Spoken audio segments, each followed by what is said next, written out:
Hi everyone, welcome to Suman TV.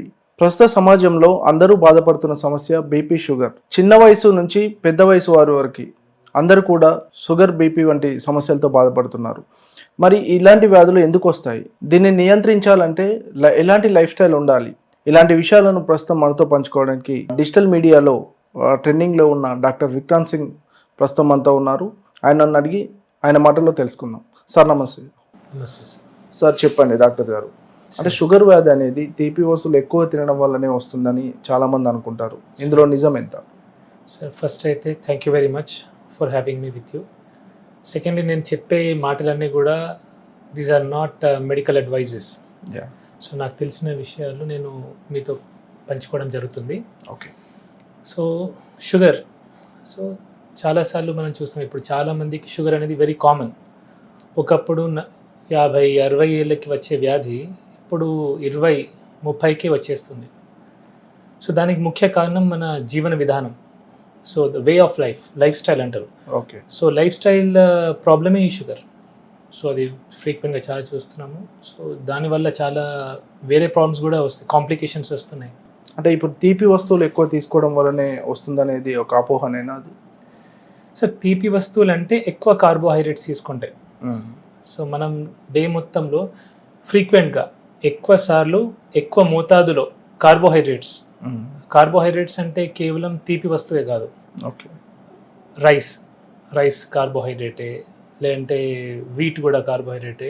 అంటే carbohydrate సంబంధించినవి పిండి పదార్థాలు అంటారు చూడండి, అవి ఎంత ఎక్కువ సార్లు తీసుకుంటే డయాబెటీస్ వచ్చే అవకాశాలు అంత ఎక్కువ.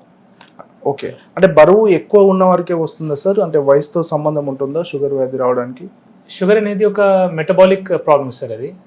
సో షుగర్ కానివ్వండి, బీపీ కానివ్వండి, ఇవి మెటబాలిక్ డిజార్డర్స్ ఇవి. సో బరువు ఎక్కువ ఉన్న వాళ్ళకి డెఫినెట్లీ ఎక్కువ వచ్చే అవకాశం ఉంటుంది, కానీ బక్కగా ఉన్న కూడా వాళ్ళకు కూడా షుగర్ వచ్చే అవకాశం ఉంది. ఓకే. సో కేవలం బరువు ఉంటేనే వస్తేనే అది లేదు. సో బక్కగా ఉన్న వాళ్ళకి కూడా వస్తుంది, అండ్ చిన్న ఏజ్లో చాలా కామన్గా వస్తుంది ఇప్పుడు ఈ మధ్య కాలంలో. ఓకే. లైఫ్ స్టైల్, ఇప్పుడు మనం జీవన విధానం అంటారు చూడండి, తినే వస్తువులు కానివ్వండి, ఎక్కువ కార్బోహైడ్రేట్స్ తీసుకుంటున్నాం మనం. మార్నింగ్ స్టార్ట్ అయితే నైట్ వరకు మల్టిపుల్ టైమ్స్ తీసుకుంటున్నాం. ఇప్పుడు మనం స్కూల్లో కూడా చూసుకుంటే మనకు పిల్లలకి బ్రేక్ఫాస్ట్ ఉంటుంది, లంచ్కి ముందు ఒక స్నాక్ ఉంటుంది, లంచ్ ఉంటుంది, లంచ్ తర్వాత ఒక స్నాక్ ఉంటుంది, మళ్ళీ ఇంటికి వస్తారు వాళ్ళు, ఇంటికి వచ్చిన తర్వాత ఒక స్నాక్ ఇస్తాం మనం, రాత్రి డిన్నర్ ఉంటుంది, మధ్యలో మల్టిపుల్ టైప్స్ జంక్ తీసుకుంటాం. సో ఈ మల్టిపుల్ టైమ్స్ కార్బోహైడ్రేట్స్ ఎక్కువ మోతాదులో, సో కొంచెం కూడా కంట్రోల్ లేకుండా తినడం వల్ల వస్తుంది. అంటే ప్రాక్టికల్గా డాక్టర్ గారు, మీ దగ్గరకు వచ్చే పేషెంట్స్లో ఏజ్ గ్రూప్ వాళ్ళు ఎక్కువ ఉంటున్నారు, అంటే అసలు సమస్య ఎక్కడ స్టార్ట్ అవుతుంది? సార్ నా దృష్టిలో సమస్య చిన్నప్పుడే స్టార్ట్ అవుతుంది, పుట్టుకతోనే. మనం ఫస్ట్ పిల్లలకి పుట్టగానే ఫోన్లు ఇస్తున్నాం, మొబైల్ ఫోన్ చేతికి ఇచ్చేసి వాడు తినట్లేదని ఫోన్ ఇచ్చేస్తున్నాం. సో ఆ ఫోన్ చూస్తూ వాడు ఎంత తింటున్నా అనేది వాళ్ళకి అర్థమవుతలేదు పిల్లలకి. ఓకే. అండ్ ఇచ్చే పదార్థాలు కూడా ఏమున్నాయండి, ఇన్స్టెంట్ నూడిల్స్ తినిపిస్తున్నాం, చాక్లెట్స్, బిస్కెట్స్, ఐస్ క్రీమ్స్. ఇదేదో మనం ప్రేమ అనుకుంటాం, అది నా దృష్టిలో ప్రేమ కాదు, పగ. మనకు పిల్లలంటే పగ ఉంటేనే మనం ఇట్లా చేస్తాం. ఓకే. మన శత్రువుకే మనం ఇట్లా తినిపిస్తాం, కానీ ప్రేమ ఉంటే మనం ఇవన్నీ పెట్టాం సార్ యాక్చువల్లీ. ఓకే. సో ఇలా చిన్నప్పుడు స్టార్ట్ అయిన లైఫ్ స్టైల్ పెరుగుతూ ఇప్పుడు మీరు స్కూల్లో చూడండి, చాలా ఊబకాయం లావైపోయిన పిల్లలు. సో పెరుగుతూ 20 years రాగానే బీపీ, షుగర్ వస్తుంది, 30-40 రాగానే heart stroke, brain strokes, cancers అవుతుంది. సో ఇది ఎక్కడ స్టార్ట్ అవుతుందంటే చిన్నప్పుడే స్టార్ట్ అవుతుంది, కానీ ఇదంతా ప్రాసెస్ అయ్యాయి 20-30కి బీపీ, షుగర్, 30-40కి స్ట్రోక్స్. అట్లా అంటే యూత్కి మెయిన్ కారణము ఈ స్ట్రెస్ వల్ల, జంక్ ఫుడ్స్ ఇవే కారణం అంటారు? స్ట్రెస్ డెఫినెట్లీ ఉంటుంది sir. Stress is one of the major causes. కానీ ఇప్పుడు లైఫ్స్లో మనం కొన్ని అవాయిడ్ చేయొచ్చు, కొన్ని అవాయిడ్ చేయలేము సార్. ఇప్పుడు ఒక సాఫ్ట్వేర్ ఎంప్లాయీ ఉన్నాడు ఫర్ ఎగ్జాంపుల్, ఆయన పని చేయక తప్పదు. ఇప్పుడు మనలాంటి మధ్యతరగతి వాళ్ళు ఉన్నారు, మనం పని చేయక తప్పదు. మనకు అప్పులు ఉంటాయి, ఈఎంఐస్ ఉంటాయి, ఫ్యామిలీ గొడవలు ఉంటాయి, వైఫ్తో ప్రాబ్లం ఉంటాయి. స్ట్రెస్ని మనం తీసేయలేము, అది అన్అవాయిడబుల్. ఓకే. దాన్ని కూడా మెడిటేషన్ ద్వారా, ఇట్లా యోగాసనాల ద్వారా ఏమైనా చేయొచ్చు, కానీ అవాయిడబుల్ ఏముంది? నోరు, మనం ఏం తింటున్నాం ఒకటి, అండ్ ఈవెన్ మెదడులో కూడా ఏం సెండ్ చేస్తున్నాం అది కూడా. సో మెదడులో మనం మెయిన్లీ వెళ్ళేది ఫోన్ ద్వారా. సో ఏం చూస్తున్నాం, మన మెదడుకి ఏం తిండి పెడుతున్నాం ఇంపార్టెంట్, మన నోటి ద్వారా పొట్టకి ఏం తిండి పెడుతున్నాం అది ఇంపార్టెంట్. సో ఇవి రెండు మంచిగా ఉంటే మనం చాలా రోగాలు అవాయిడ్ చేసుకోవచ్చు. ఓకే సార్, ఈ షుగర్ విషయంలో చూసుకున్నట్టయితే చాలామంది ఇన్సులిన్ వాడతారు, కొంతమంది ట్యాబ్లెట్స్ వాడతారు. అంటే ఇన్సులిన్ అంటే చాలామంది భయపడుతూ ఉంటారు. అసలు ఇన్సులిన్ ఒక్కసారి వాడడం మొదలు పెడితే అంటే లైఫ్ టైం వాడాల్సి ఉంటుంది? సార్ యాక్చువల్లీ ఒక కాన్సెప్ట్ ఉంది సార్, దాన్ని కీటోజెనిక్ డైట్ అంటారు. ఓకే. ఒక తినే పద్ధతి. కీటోజెనిక్ డైట్లో ఏం చేస్తామంటే మనం కార్బోహైడ్రేట్స్ అవాయిడ్ చేస్తాం, తక్కువ చేస్తాం, మినిమైజ్ చేస్తాం, కొందరికి అవాయిడ్ కూడా చేస్తారు. So high fat, moderate protein, minimal carbohydrates ఇచ్చి కీటోజెనిక్ డైట్ చేస్తాం, కీటోసిస్లోకి తీసుకెళ్తాం. ఓకే. ఎప్పుడైతే మనం కీటోసిస్లోకి తీసుకెళ్తామో ఇన్సులిన్ రెసిస్టెన్స్ అనేది తగ్గుతుంది. ఓకే. సో జనరలీ ఇన్సులిన్ రిపీటెడ్గా ఇన్సులిన్ సిక్రీట్ అవ్వడం వల్లనే ఇన్సులిన్ రెసిస్టెన్స్ వస్తుంది. ఇన్సులిన్ రెసిస్టెన్స్ వల్లనే మనం ఇన్సులిన్ వరకు వెళ్తాం. ఓకే. సో ఇన్సులిన్ రెసిస్టెన్స్ తగ్గించినాం అనుకోండి, మనం ఇన్సులిన్ నుంచి ట్యాబ్లెట్కి వచ్చే అవకాశం ఉంది. కొందరు ఎర్లీ స్టేజెస్లో ట్యాబ్లెట్ బంద్ అయ్యే అవకాశాలు కూడా ఉన్నాయి. సో తగ్గాలంటే ఏం చేయాలి, మనం ఇన్సులిన్ రెసిస్టెన్స్ తగ్గియాలి. ఓకే. సో ఇన్సులిన్ రెసిస్టెన్స్ తగ్గించడానికే కీటోజెనిక్ డైట్ అని, మోడిఫైడ్ అట్కిన్స్ డైట్ అని, ఎంసిటీ డైట్స్ అని ఉన్నాయి. These are all well documented. వీటికి కొన్ని సైంటిఫిక్ పేపర్స్ ఉన్నాయి, ర్యాండమైజ్ కంట్రోల్ ట్రయల్స్ కూడా ఉన్నాయి. అంటే ఇన్సులిన్ వాడిన వాళ్ళు మళ్ళీ ట్యాబ్లెట్స్ కూడా మారొచ్చు? అంటే సార్ అది వారి మీద డిపెండ్ అవుతుంది. ఓకే.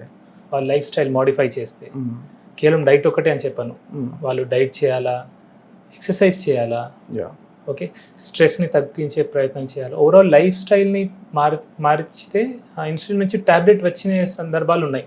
ఓకే సార్, అంటే ఒకవేళ లైఫ్ స్టైల్ మారిస్తే, వాళ్ళ జీవన విధానం మార్చుకుంటే కనుక అంటే షుగర్ని పూర్తిగా కంట్రోల్ చేయవచ్చా? ఎర్లీ స్టేజెస్లో నేను చూశాను సార్, నా దగ్గర కొందరు పేషెంట్స్ ఉన్నారు, ఎర్లీ స్టేజెస్లో అది రివర్సల్ కూడా అయింది. So it is life style problem actually. So social మీడియాలో మనం తరచుగా వింటుంటాం డయాబెటీస్ రివర్సల్ అని, అంటే అది చేయొచ్చు అంటారా సార్? రివర్సల్ అయ్యే ఛాన్స్ పాసిబుల్ ఉంది, కానీ ఒకటే, ఇప్పుడు నేను చెప్పాను కదా అని అందరూ కీటోజెనిక్ డైట్ చేయడం అట్లా స్టార్ట్ చేయకూడదు. Okay. It is to be done under A medical supervision. ఒక డాక్టర్, మీ డాక్టర్ ఎవరైతే ఉంటారో మీ డాక్టర్ యొక్క సూపర్విజన్లోనే మీరు చేసుకోవాలా. ఇప్పుడు నేను కాదు, ఏ సోషల్ మీడియా ఇన్ఫ్లుయెన్సర్ చెప్పిండు కదా అని మీరు డైరెక్ట్లీ స్టార్ట్ చేయలేదు ఇట్లాంటివి, బికాజ్ ప్రాబ్లమ్స్ వచ్చే అవకాశాలు ఉంటాయి. అండ్ డయాబెటీస్లో కూడా టైప్ 1, టైప్ 2 ఉంటుంది. సో టైప్ 2లో వెల్ డాక్యుమెంటెడ్ ఉంది ఇది. సో టైప్ 1 వాళ్ళు కూడా సడన్గా స్టార్ట్ చేయకూడదు. సో టైప్ 2 వాళ్ళు మీ డాక్టర్ యొక్క సూపర్విజన్లో, పర్యవేక్షణలో ఇట్లాంటివి ట్రై చేయొచ్చు. అంటే ఎర్లీ స్టేజెస్లో సార్ ఇది ఎలా గుర్తించవచ్చు? ఒకవేళ గుర్తిస్తే వెంటనే ఎలా చెకప్ చేయించుకోవాలి?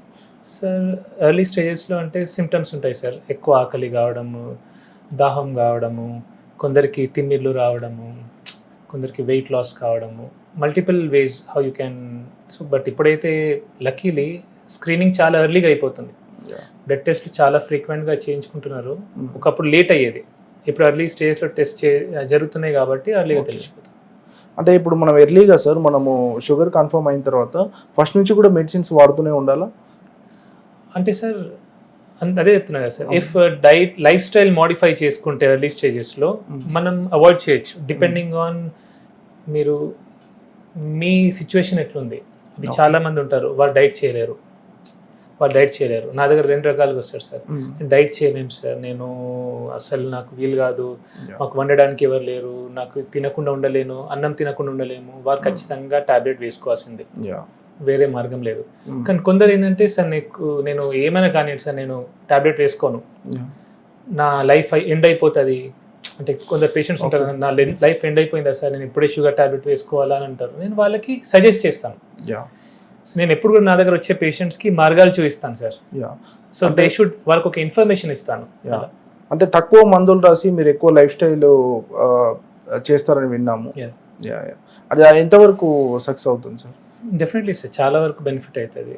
ఎందుకంటే సార్ ఇప్పుడు ఏదైతే రూట్ కాజ్, మూలం అనేది మనకు తెలిస్తే మనం 10 మందులు రాయాల్సిన అవసరం లేదు. అలానే నేను మందులు రాయనని కాదు, మందులు రాస్తాను, ఏవైతే చాలా ముఖ్యం ఉంటాయో అవి రాస్తాను. ఎక్సెస్ పిల్ బర్డన్ ఇయ్యను నేను పేషెంట్ మీద, ఎక్కువ టాబ్లెట్స్ వేసేసి 10 గోళీలు అట్లాంటిది 1, 2, 3 అయితే మేజర్ కాజ్ రూట్కి ఉంటాయో. సపోజ్ షుగర్ పేషెంట్ ఉన్నారు, ఇప్పుడు ఇంతకుముందు చెప్పినట్టుగా షుగర్ పేషెంట్ టాబ్లెట్ డైట్ చేయలేనంటే షుగర్ టాబ్లెట్ ఒకటి ఇస్తాను. అండ్ కొందరు heart patient, brain stroke patients ఉంటారు, వాళ్ళకి ఆస్పిరిన్, యాంటీప్లేటెట్స్ అట్లాంటివి ఇస్తాను. ఓకే. అంటే ఇప్పుడు డయాబెటిక్ పేషెంట్స్ రోజువారీ జీవితంలో 3 ఖచ్చితంగా పాటించాల్సిన సూత్రాలు ఏమున్నాయంటే? 3 ఖచ్చితంగా పాటించాల్సిన సూత్రాలు సార్. ఒకటి exercise. Yeah. First very important thing is exercise. ఖచ్చితంగా ఎక్సర్సైజ్ చేయాలా. ఎక్సర్సైజ్ చేస్తే మనకు ఆక్సిడేటివ్ స్ట్రెస్ తగ్గుతుంది బాడీ మీద yeah. And mitochondrial health improve అవుతుంది. ప్రతి సెల్ లోపల మైటోకాండ్రియా అని ఒకటి ఆర్గనెల్ ఉంటుంది. ఎస్. ఇప్పుడు మనకు జనరేటర్ ఎలాగో ఈ ఆఫీస్కి అలాగా సెల్ లోపల ఒక మైటోకాండ్రియా అని ఆర్గనెల్ ఉంటుంది. దాని హెల్త్ బాగుండాలంటే మనం ఖచ్చితంగా ఎక్సర్సైజ్ చేయాలి. ఓకే. సో ఎక్సర్సైజ్ చేయాలి ఒకటి. సెకండ్లీ డైట్ మీద మనం కాన్సన్ట్రేట్ చేయాలా. ఎక్కువ కార్బోహైడ్రేట్స్ తీసుకోకుండా మినిమల్ పెట్టుకోవాలా. యా. ఓకే. అండ్ దాంట్లో కూడా ప్రాసెస్డ్ ఫుడ్స్ లాంటివి అలాంటివి తీసుకోకపోతేనే మంచిది. ఓకే. ప్రాసెస్డ్ ఫుడ్స్ అంటే ఇన్స్టెంట్ నూడిల్స్ కానివ్వండి, బిస్కెట్స్, హోల్ ఫుడ్స్ తీసుకోవాలి. యా. హోల్ ఫుడ్స్ తీసుకుంటే మంచిది. అండ్ ఆఖరికి వీలైనంత వరకు స్ట్రెస్ తగ్గించుకోవాలి. సో మెంటల్ స్ట్రెస్ అనేది ఉండదు సార్. బికాస్ స్ట్రెస్తో కూడా షుగర్ అనేది కంట్రోల్ ఉండదు. ఈ మధ్య సార్ కొంతమంది సెలబ్రిటీలను చూసుకుంటే లావు తగ్గడానికి అంటే షుగర్స్కి ఇవ్వాల్సిన ఇంజెక్షన్స్ కూడా వాడుతున్నారు. దానివల్ల ఇమీడియట్గా కూడా లావు తగ్గుతున్నారు. అంటే ఇది కరెక్టే అంటారా? సార్ ఇది నా పర్సనల్ అడ్వైస్, నా పర్సనల్ ఒపీనియన్. నాకు ఇట్లాంటివి పెద్ద నచ్చదు సార్. ఓకే. ఎందుకంటే ఒక ఓజెంపిక్ అంటారు అలాంటివి, దాని లాంగ్ రన్ సైడ్ ఎఫెక్ట్స్ ఏమున్నాయో మనకు తెలియదు. సో నిజంగా సెలబ్రిటీస్ అవి తీసుకున్నారా మనకు తెలియదు. ఓకే. చాలా మంది తీసుకున్నాను అంటారు కానీ తీసుకో, వాళ్ళ ప్రమోషన్ కోసం వాళ్ళకి డబ్బులు వస్తాయి. సో జస్ట్ ఫర్ మనీ కొందరు చేయొచ్చు, అట్లా తెలియదు. I'm just saying.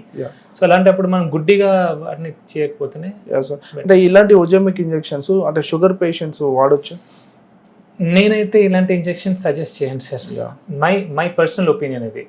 బికాస్ నేను అంత స్పెషలిస్ట్ని కాదు ఆ ఫీల్డ్కి సంబంధించి. నేనైతే నా పేషెంట్స్కి కొందరు అడిగారు, నేను I said it is not మంచిది కాదని చెప్పాను సార్, నా ఒపీనియన్లో. అంటే మీరు చూసుకుంటే సార్ టీలో షుగర్ వాడడం, దీనివల్ల షుగర్ అంటే టీలో షుగర్ వేసుకోకపోతే షుగర్ కొంత కంట్రోల్లో ఉంటుందని, ఇవన్నీ నిజమేనా సార్? నిజమే సార్. ఎందుకంటే మనం ఇండియన్స్ యావరేజ్గా మీరు ఎన్ని టీలు తాగుతారు సార్ రోజు? 3 times ఆల్మోస్ట్. 3 times తాగుతారు. 3 times మీరు షుగర్ వేసుకొని తాగుతారు. సపోజ్ 3 times మీరు షుగర్ వేసుకున్నప్పుడు అలా షుగర్ గ్లూకోజ్ స్పైక్ వస్తుంది, ఇన్సులిన్ స్పైక్ వస్తుంది. దానివల్ల ఇన్సులిన్ రెసిస్టెన్స్ వస్తుంది.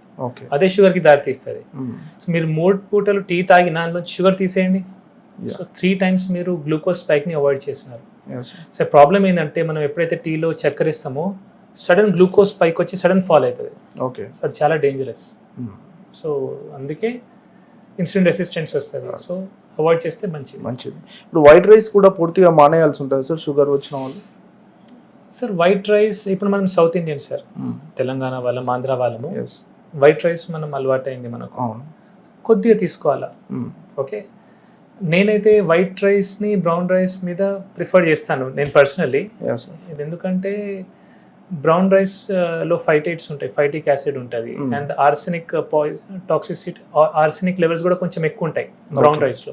సో నా దృష్టిలో వైట్ రైసే బెటర్, కానీ తక్కువ తినాలా. అండ్ కొంచెం నెయ్యి వేసుకుంటే ఏమైతే అంటే దాన్ని గ్లూకోజ్ సడన్ స్పైక్ రాదు, స్లో ఉంటారు. అంటే డయాబెటీస్ పేషెంట్స్ బ్రేక్ఫాస్ట్ విషయంలో కానీ, లంచ్ విషయంలో కానీ, డిన్నర్ విషయంలో కానీ ఎలాంటి ఆహార నియమాలు పాటించాలంటారు?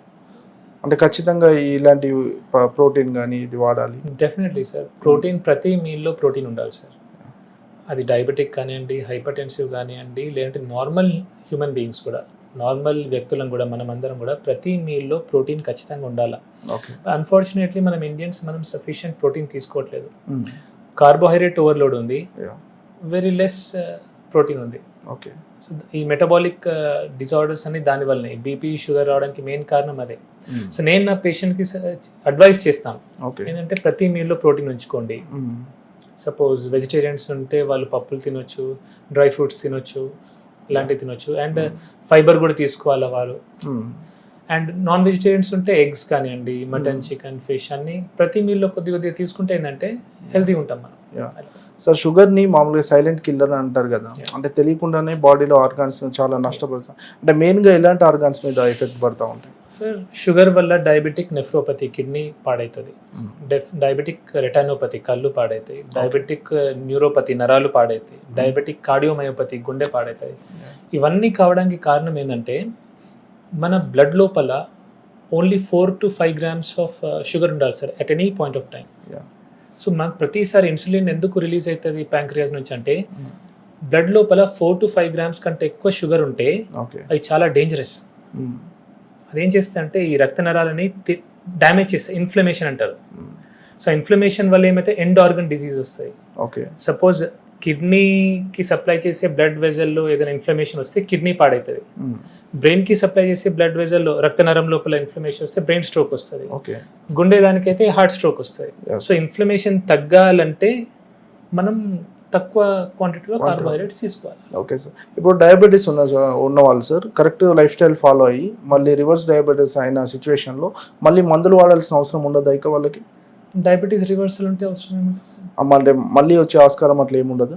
వాళ్ళ లైఫ్ స్టైల్ మేనేజ్ చేయాలా సార్? ఇప్పుడు సింపుల్ సార్, ఇప్పుడు మనకు తలనొప్పి వచ్చింది, తలనొప్పి గోలేసుకున్నాము. ఓకే, కాలు నొప్పి వచ్చింది, కాలు నొప్పి గోలేసుకున్నాం.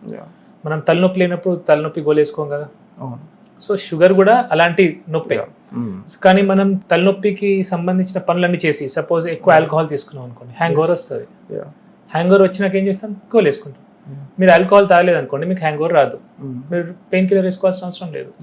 షుగర్ కూడా ఆల్మోస్ట్ అంతే, అంటే ఎగ్జాక్ట్లీ అంతా అనట్లేదు, బట్ యూ కెన్ సీ. మీరు సపోజ్ ఎక్కువ కార్బోహైడ్రేట్స్ తీసుకున్నారనుకోండి, దాంతో మీకు డ్యామేజ్ అవుతుంది, షుగర్ లెవెల్స్ పెరుగుతాయి. సో తక్కువ తినాలా. ఓకే. ప్రతి మీల్లో ప్రోటీన్ తీసుకొని, ఫైబర్ కంటెంట్ తీసుకొని, తక్కువ కార్బోహైడ్రేట్స్ తీసుకుంటే షుగర్ స్పైక్ రాదు, కాబట్టి షుగర్ గోయిల్ అవసరం లేదు. సార్ జెనెటిక్స్ ప్రభావం ఎలా ఉంటుంది సార్? అంటే వంశపారంపర్యంగా వచ్చే అవకాశాలు ఉంటాయి? డెఫినెట్లీ ఉంటాయి సార్.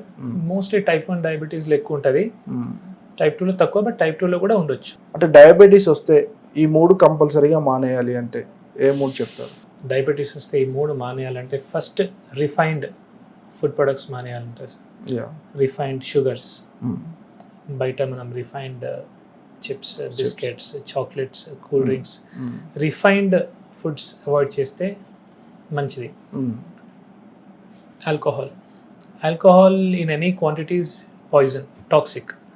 సో ఆల్కహాల్ తాగకపోతే, ఆల్కహాల్ అంటే బ్రాండీ, విస్కీ, రమ్ము, కళ్ళు, బియర్ అన్నీ కూడా. చాలా మంది బియర్ని ఆల్కహాల్ అనుకోరు, కళ్ళు ఆల్కహాల్ కాదు, అది కూడా alcohol. So any form of alcohol తీసుకోకపోతే మంచిది. And anything that causes inflammation sir, inflammation cause చేసే ఏ వస్తువు అయినా సరే అది తీసుకోకపోతేనే మంచిది. షుగర్ ఉన్న వాళ్ళకి ఒక డౌట్ ఉంటుంది సార్, అన్ని రకాల ఫ్రూట్స్ తినొచ్చా షుగర్ ఉన్న వాళ్ళు? హై గ్లైసిమిక్ ఇండెక్స్ ఉన్న ఫ్రూట్స్ తీసుకోకపోతే మంచిది sir. Okay. High glycemic index దేనిలో ఉంటుంది? మ్యాంగోలో ఉంటుంది, రైప్ మ్యాంగోలో, రైప్ బనానాలో ఉంటుంది, రైప్ గ్రేప్స్లో ఉంటుంది. అవి తక్కువ తింటే better. Fruits which are better అంటే apple is better, papaya is better, guava, జామకాయ ఈజ్ బెటర్. ఇంకోటి ఇక్కడ ఇది వెరీ ఇంపార్టెంట్, ఎందుకంటే ఇప్పుడు బెటర్ అన్నా కాబట్టి కిలోలు తినకూడదు అది కూడా. ఎందుకంటే అది కూడా ఎక్కువ తింటే అది కూడా గ్లూకోజ్ పెరుగుతుంది మళ్ళీ లిమిటెడ్గా. షుగర్ పేషెంట్స్, మీ దగ్గరకు వచ్చే పేషెంట్స్కి కానీ వీడియో చూస్తున్న వాళ్ళకి షుగర్ గురించి ఏం చెప్పాలనుకుంటున్నాను? మీకు షుగర్ ఉంది, టైప్ 1 డయాబెటీస్ గురించి చెప్పాను, కానీ టైప్ 2 డయాబెటీస్ వారు మీకు షుగర్ ఉందంటే అది మీ చేతిలో ఉంది అది. ఓకే. సో మీరు లైఫ్ స్టైల్ మంచిగా చేసుకొని, ప్రాపర్గా కార్బోహైడ్రేట్స్ తక్కువ చేసుకొని, ప్రోటీన్ కంటెంట్ పెంచుకొని, ఎక్సర్సైజ్, జిమ్, యంగ్ అయితే జిమ్ చేసి, జాగింగ్, వాకింగ్ లాంటివి చేసి, పెద్దవాళ్ళైతే యోగాసనాలు, వాకింగ్ లాంటివి చేసి లైఫ్ స్టైల్ని మోడిఫై చేసుకుంటే షుగర్ ఉండదు మీకు. Fine sir.